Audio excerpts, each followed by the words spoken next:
Ողջույն հարգելի հետևորդներ, այսօր 2025 թվականի հունիսի 8-ն է,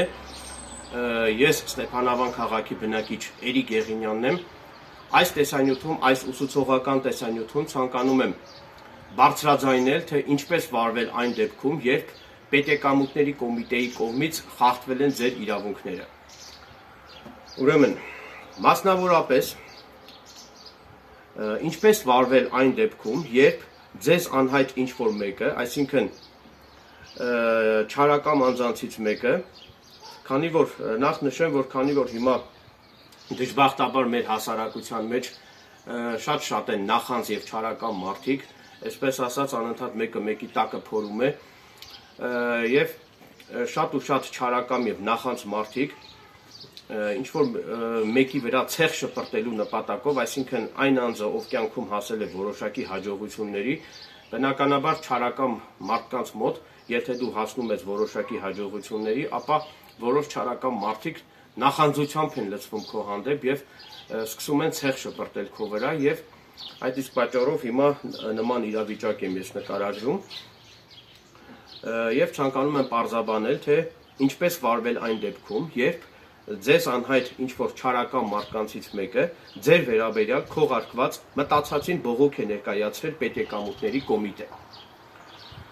Ուրեմն, անհրաժեշտ է այսպիսի բովանդակությամբ գրավոր հարցում ուղարկել պետեկամուտների կոմիտեի նախագահին։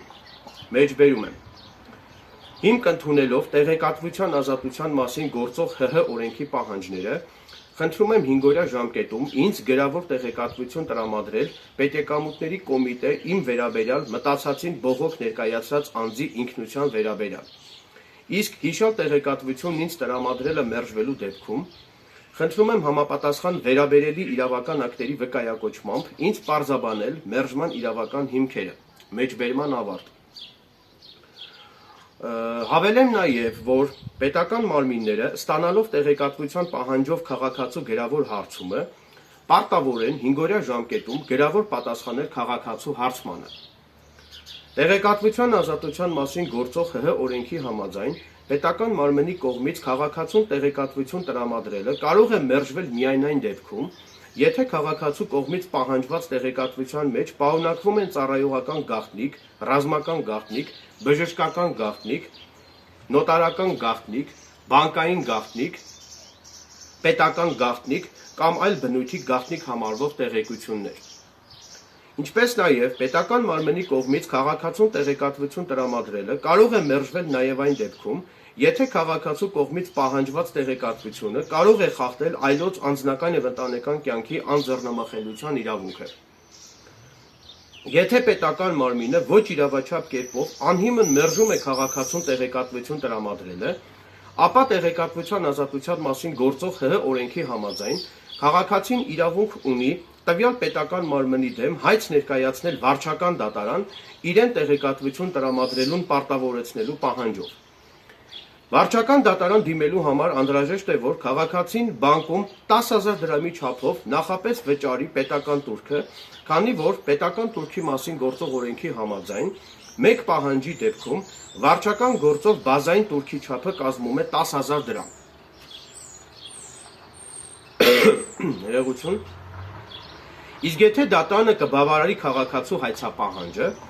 ապա քաղաքացու կողմից նախապես վճարված պետական տուրքի գումարը տվյալ պետական մարմնից կբռնագանձվի հօգուտ դատարան դիմաց քաղաքացու։ Անհրաժեշտ է տեղեկատված լինել նաև, որ դատարանի կողմից կայացված դատական ակտի պահանջները բոլոր պետական մարմինների կողմից ենթակա են կատարման միայն դատական ակտը օրինական ուժի մեջ մտնելուց հետո։ Այսինքն, եթե հիպոթետիկ կերպով դիտարկենք, որ առաջին այցանի դատարանը բավարարել է քաղաքացու հայցապահանջը, ապա պետական մարմինը օրենքով իրավունք ունի վերաքննիչ վճռաբեկ դատարաններում բողոքարկել առաջին այցանի դատարանի դատական ակտը, հետևաբար առաջին այցանի դատարանի կողմից կայացված դատական ակտը օրինական ուժի մեջ է մտնում միայն վճռաբեկ դատարանի կողմից որոշում կայացնելուց հետո։ Պարզաբանում եմ նաև, որ օրինական ուժի մեջ մտած դատական ակտի պահանջները պետական մարմնի կողմից չկատարելու դեպքում քրեական օրենսգրքի 507 հոդվածի հատկանիշներով նախատեսված է քրեական պատասխանատվություն։ այնպես որ իմացեք ձեր իրավունքները եւ կլինեք պաշտպանված օրենքով։ Նաեւ ցանկանում եմ հավելել, որ պետեկամուտների կոմիտեի ծառայողների մեջ ցավոք կան այնպիսի ծառայողներ, ովքեր որ պետության շահը պաշտպանելու փոխարեն ավելի շատ վնաս են պատճառում պետությանը հենց իրենց հանցավոր գործողություններով։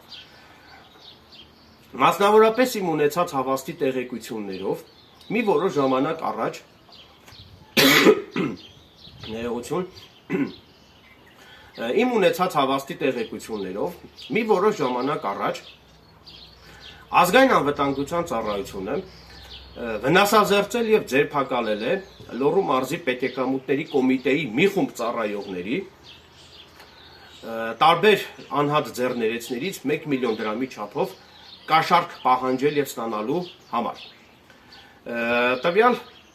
պաշտոնատար անձանց պետ ծառայողներին ազգային անվտանգության ծառայությունը ձերբակալել էր, այնուհետև կալանավորվել էին նրանք, սակայն չգիտես ինչու ներկայումս նրանք ազատության մեջ են այդ պետ ծառայողները, կաշառակեր պետ ծառայողները ներկայումս ցավոք ազատության մեջ են, սակայն վերջիններից վերաբերյալ ներկայումս ընթանում է դատաքննություն։ Հատկանշական է նաև այն հանգամանքը, որ հիմա հանրությանը ցանկանում եմ տեղեկատվություն տրամադրել հետևյալ հավաստի հանգամանքի վերաբերյալ, որ ազգային անվտանգության ծառայության կողմից ձերբակալված կաշառակեր այդ պետ ծառայողների մեջ կար նաև Ստեփանավան քաղաքում հայտնի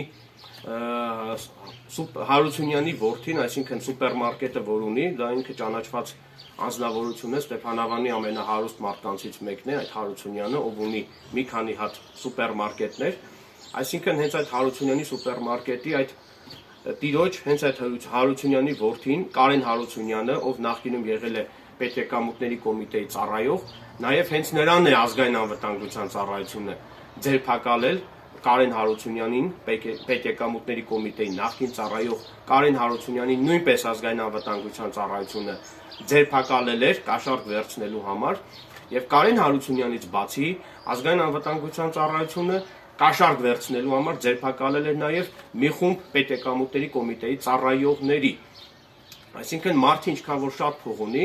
այնքան ձգտումը ավելի շատ փող ունենալ։ Բնականաբար այդ իմ կողմից հիշատակված Կարեն Հարությունյանը նա ինքը գումարի կարիք չունի, որովհետև նրա հայրը Ստեփանավանի ամենահարուստ մարդկանցից մեկն է հանդիսանում եւ նրանք ամենևին էլ այդ 1 միլիոն դրամի կարիքը չունեին, դրա համար եմ ասում, որ մարդը ինչքան որ փող շատ է ունենում, այնքան ձգտում է ավելի շատ փող ունենալ,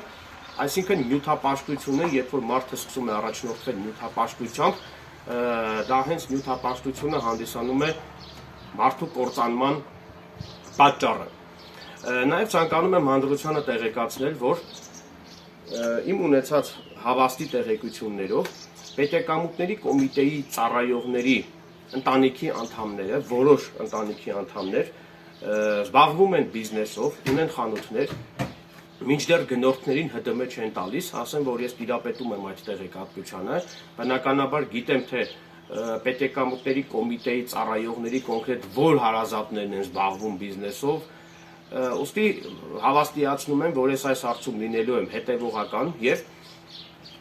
քանի որ պետեկամուտների կոմիտեն հենց ինքն է բարբերաբար հորդորում ազգաբնակչությանը, որ պարտադիր տրամադրեք ՀԴՄ-ներ առևտուր անելիս, մինչդեռ հիմա ստացվում է այնպես, որ պետեկամուտների կոմիտեի ծառայողների որոշ հարազատներ զբաղվելով բիզնեսով հրաժարվում են գնորդներին ՀԴՄ-ներ տրամադրել։